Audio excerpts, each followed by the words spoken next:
everyone! Kamusta po kayo? So, checking energies po tayo, ha? Queen of Diamonds. Okay.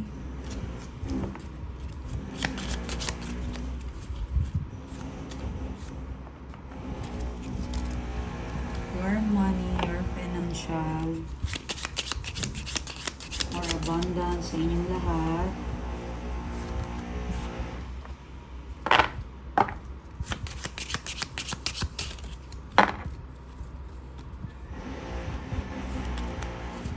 Eight of Diamonds.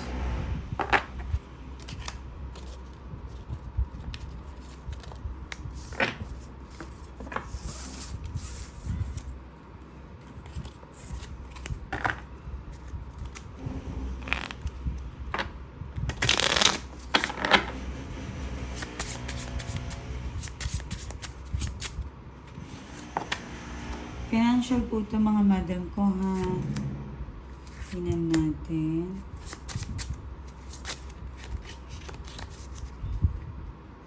Ay, sorry, nagkamali ako. Sorry po, financial pala. Ito muna. Okay.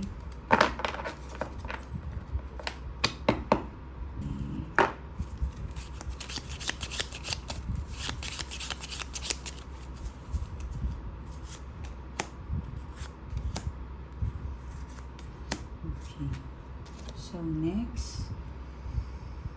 Financial yan, ha. More blessings sa inyo, mga madam ko. What is your financial?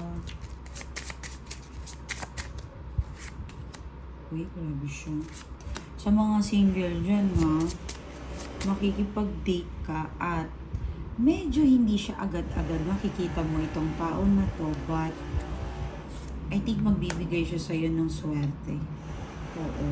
Meron kang bibitawan, tatapusin, pwedeng trabaho, career. Kasi kung sariling sa financial po, most of financials sa trabaho, sa business, and sa career mo, or ano bang ile-let go mo. So, positive po yan kung meron kayong ile-let go na trabaho, or magle-level up po kayo, mga madam ko. Okay, meron magagalit, may inis, konting stress, pero maganda yung isusugal mo, maganda yung plano mo, mga madam ko. Financial muna tayo, mga madam. O meron kang celebrations dito, ha. Death and rebirth, so ibig sabihin talagang may tatapusin po talaga kayo. Parang stress na kayo dyan sa trabaho na yan, yes. Parang ang daming nai-involve dito na parang kakilala ko or naging client ko na. Stress ka sa trabaho, pero eto nga, may tatapusin ka, magiging busy ka sa magandang trabaho sa pupuntahan mo, madam ko. Oh, perfect. Perfect na perfect po, madam ko. Okay, magkakain kayo Tuesday. Pwede nyo po yan, kung wala po tayong pera, pwede po tayong magpatubig. Yung mga may sari-sari store, magpatubig ka, magbigay ka. Okay? Huwag kayong maniwala sa sino man ang guro na napapanood ninyo na sabi huwag kayong tumulong sa pulubi o huwag kayong tumulong dahil tinuturuan nyo lang silang maging tamad. Ako naman, ang tinuturo ko sa inyo mga madam ko, huwag kayong maging madamot. Dahil ang Diyos hindi po pumipili ng katauhan ng tutulungan niya. Tandaan nyo po yan, mga madam ko. Magiging mabuting tao po kayo. Kahit ako, nagpapa-free reading po ako sa mga walang kakayanan. Pero sa mga may kaya po, God bless you sa mga nagbabayad, mga madam ko. Pero pag wala po kayong kakayanan, tutulungan namin po kayo. Pero reading po yon, mga madam ko, para makatulong po sa inyo, makaguide po. Okay? So, tumulong kayo, katulad ng mga mahihirap, mga pulubi, tumulong po talaga kayo. Wag niyo po yung kalilimutan. Kahit konting barya na lang po yung pera ninyo, tumulong po kayo. Pero ako po, tuturuan ko kayo, dapat maging smart din po. Dapat kung 100%, 70% sa'yo, nasa labas po yung iba, mga madam ko. God bless you. Meron po kasing iba na pinanganak po talaga na malas sila sa pera.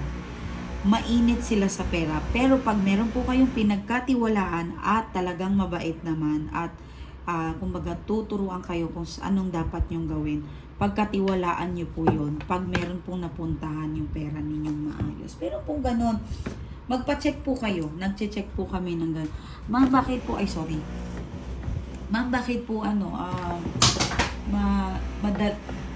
madali pong ma-leak yung pera ko or madali pong maubos? Meron po talagang ganun. So, you need guidance po talaga. Okay? Merong perang malaki, meron namang palabas na malaki. May mga ganun. Okay? So, your person, ayan, Two of Pentacles, namimiss ni person yung parang katarayan mo, kagalingan mo. Namimiss niya yung parang kalakasan mo ng loob. Yan. Fighting spirit. Yan. Energy ng person mo. May nagkakagusto pala sa kanya, Okay. May nagkakagusto sa kanya pero mukhang iba yung gusto niya. Yes. Sorry kung if ever ikaw ito, parang nakatingin siya sa malayo pero confirm muna natin yan. Ito naman tayo tapos. Pwede ito. Gawin natin ito. Pero I think more in energy mo, 80% na energy mo to. Kasi tinanong natin sa person, but energy mo ang lumabas. Hope. Okay. Someone. Nagpaplanong magkita. Nagpaplano. There's something. Pwedeng makipagkita sa third parties. Sino man ito. Meron po din na parang gagawin niyang patago, fake account. Fake account ay something na minahamoy ako. Kapag nagsasama po kayo ng person mo, mga madam ko, pumunta po kayo doon sa People May You Know. Sa Facebook niya, ha. Pag doon lahat fake account, mga sexy, meron po siyang dating apps. Maniwala po kayo. At it's either ka-call niya yan or ka-meet up.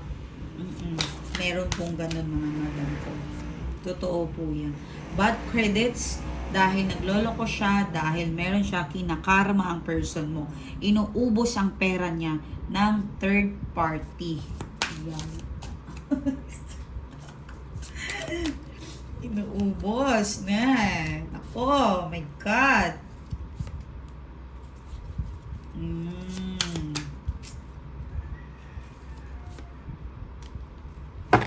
Ayun.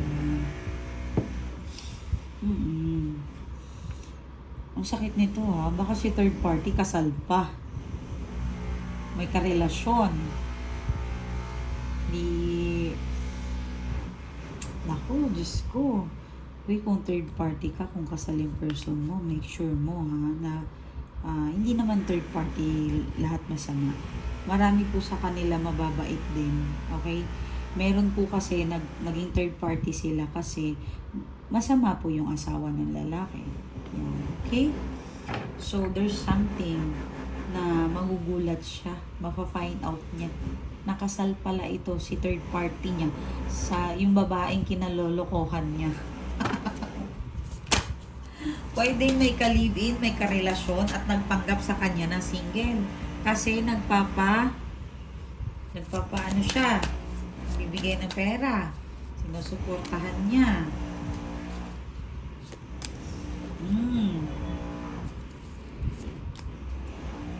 Naku, madam ko.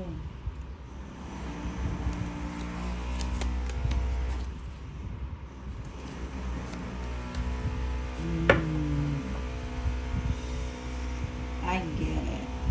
So, kapag ito nalaman ng person ng kanyang third party, magkakaroon sila ng conflict. So, meron manipulations, manipula.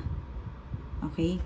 Pwedeng may jowa na at alam ng lalaki, if ever, meron 30% na parang alam ng lalaki para lokohin siya.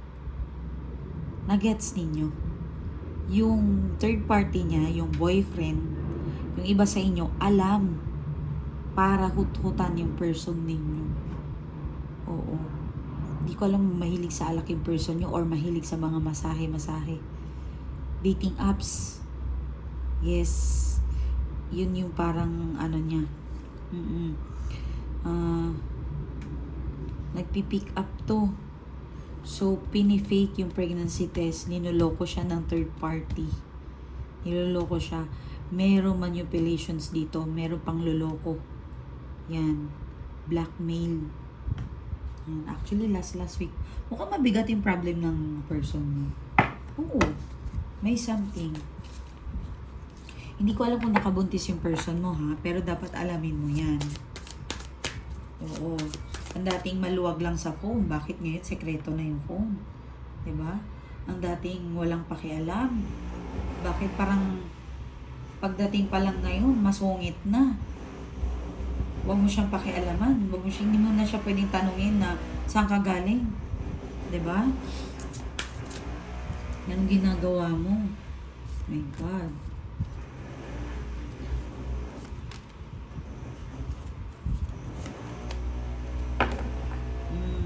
Yan lang.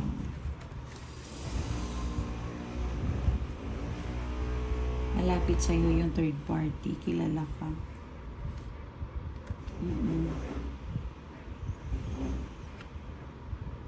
May something na manifest na magkahiwalay kayo. May nagmamanifest. Hello, sino pa ba? Wala nang iba. Diba?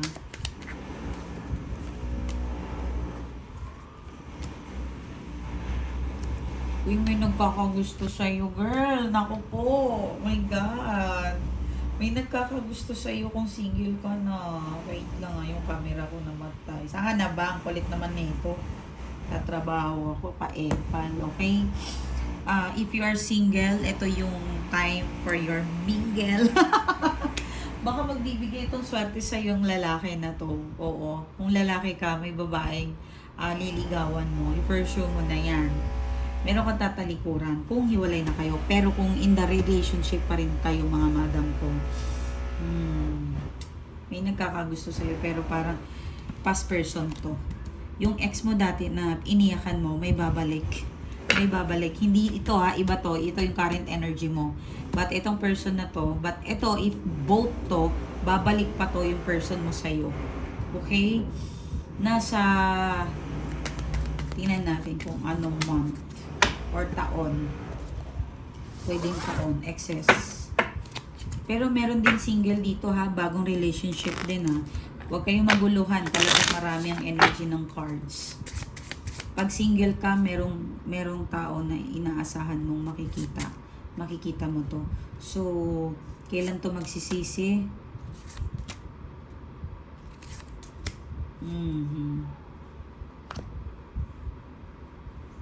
Yung time na to, success ka na, okay ka na. Magsisisi din to, huwag kayong mag-alala. Saan tayo? So, ano yung emotions ng person mo ngayon? Ito kasi sa current mo, sa'yo to eh. Ikaw to eh. Mga single, 90% single. May mangliligaw, may babalik exes mo. Okay? Pwedeng bagong ex, pwedeng may karelasyon ka na and then your ex. 2 exes pwede. Okay? Pwedeng ini-stock ka ng pas-pas na ex mo. Okay. Ayan, gulong-gulo na siya. Hindi niya alam kung paano magsimula sa'yo. Pero sorry ha, some of you ay na-spell yung person niyo kaya kayo binitawan. Kasi nga, kaya siya nahututan ng babae na to. Ginawa siya. Yes, may panggagamit. Meron panggagamit na lumalabas. Yan.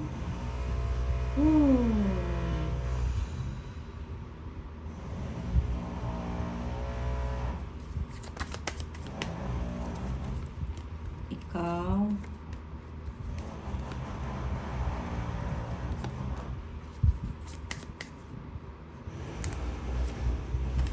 Oh my God.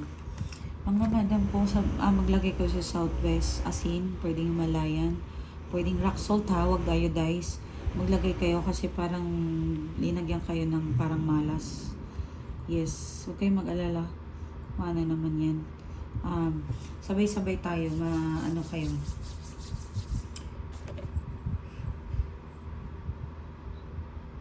Iikot mo to yung video na to sa loob ng bahay mo para protections ka, okay?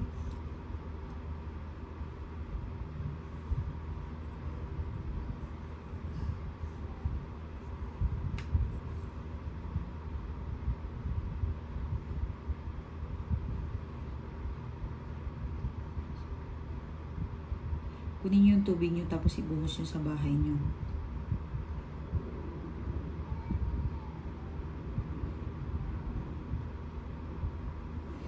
Okay? Kailangan nyo po yan kasi meron pong nag-ano sa inyo, nag-manifest na babagsak ka para magtapon po sa kanila directly. Okay?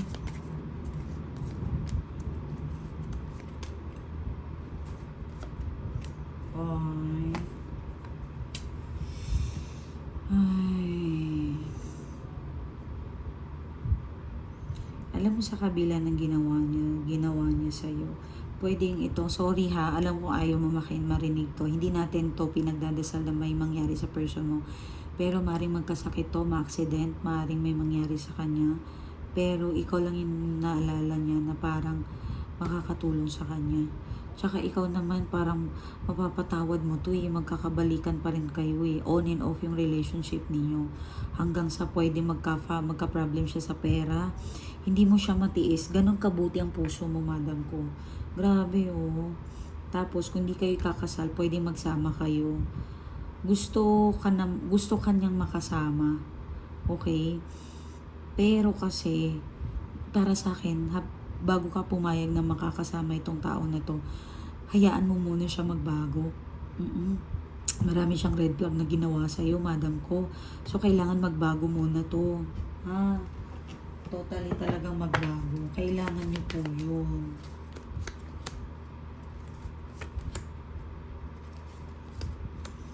Ayan. Okay? So, pinipilit niya ngayon magbago or pagdating ng panahon like meron lessons, bibigyan siya ng lessons ng Panginoon. Kailangan niyang mabago yung sarili niya. Then in time, maalala ka niya na ikaw lang yung babae na tatanggap sa kanya. Okay? Mapapatawad mo siya eh. Mahal mo eh. Di ko alam kung may anak kayo or wala, pero meron reason kung bakit mo napapatawad yan. Yes, madam ko. So, ano yung third party? Mananahimik ba to?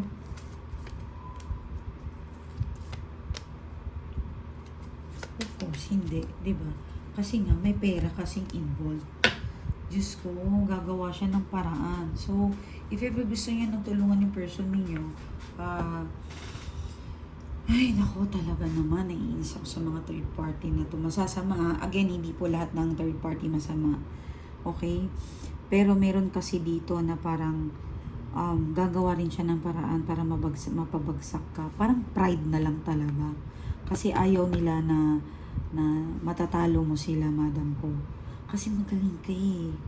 Magaling ka. Parang lahat ng plano mo mangyayari talaga. Okay? Yan, sige. Protections kanina, gawin nyo ha. Then, 1 liter. Uminom kayo. Update nyo po ako kapag umiinom kayo ng 1 liter a day. Pwede 2. Okay? So, please, update nyo po ako ha. So, kaperahan, okay na okay po kayo. Kasi magaling po talaga kayo. Nasa sa inyo po yung swerte pagdating sa pera. Sa totoo lang. Ang galing. Kung may business kayo, kung mag-alala, malulusutan niyo po yan. O, 10 kasi kanina, grabe oh, ang galing. Ang galing mo talaga. Diyos ko. Oh, victory pa rin sa'yo. Magiging busy ka, marami kang trabaho, maraming project. Kung nag-a-apply ka, makakaalis ka pa ha. Makukuha mo pa rin yan ang gusto mo. Ito lang yung wino-worry ko, yung third party talaga. Okay? So, maraming salamat. Yan lang po. Kung gusto nyo po magpatulong sa amin, meron po tayong Facebook account. Ayan. Yan, Miley Taro po, 24/7 po ang ating admin dyan. Meron po tayong second account din po mga madam ko. But, nakita nyo naman yung second account namin, di ba? Teka lang. Ayan po. Ako din po yan mga madam ko. Meron din pong admin dyan. Message nyo lang po kami para kung anything na problem. So, maraming salamat po sa lahat po ng nagpabook ng reading. At yung may pangbayad, magbayad po kayo. Magpa-reading po kayo. Pero sa mga hindi po, walang kaya po talaga, pwede po kayo mag-message sa amin. Tumutulong po kami sa inyong mga madam ko. Okay? So, this weekends, may nakita ako mukhang traveling yung energy mo. Pwedeng movement. Okay? Pwede din sa Monday, Tuesday. May receiving ka. Pwedeng re-gift, pwedeng pera, pwedeng cheque, something. Okay?